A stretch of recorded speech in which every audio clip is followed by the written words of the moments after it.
The Réti Endgame Study is one of the most famous chess studies, published by Czechoslovak chess player Richard Réti in 1921. It seems impossible for the white king to catch the black pawn, as the white king is far from the square of the black pawn. The black king can easily stop the white pawn if it advances. However, because of the geometry of the chessboard, moving diagonally takes the same number of moves as moving in a straight line. This allows the white king to move simultaneously toward defending its own pawn while approaching the square of the black pawn. Here, black can capture the pawn or promote their pawn to a queen. The situation still seems hopeless for white. The white king uses the geometry of the board and approaches both his own pawn and comes a step closer to the black pawn simultaneously. It is not necessary to move in a straight line. Black decides to attack the pawn. With the next move, white is ready to defend their pawn or enter the square of the opponent's pawn. Black's pawn cannot be held, but white doesn't need to.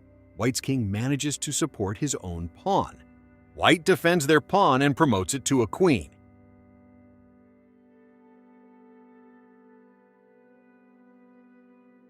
A draw, a wonderful study.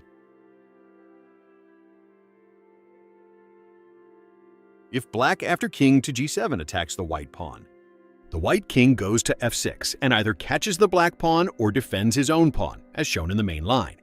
With a transposition of moves, it leads to the main line.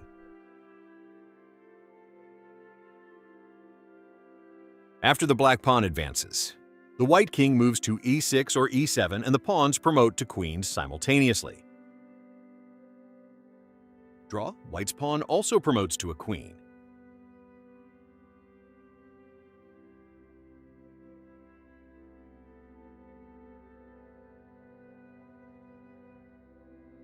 Now the white king after king to f4 catches up with the black pawn.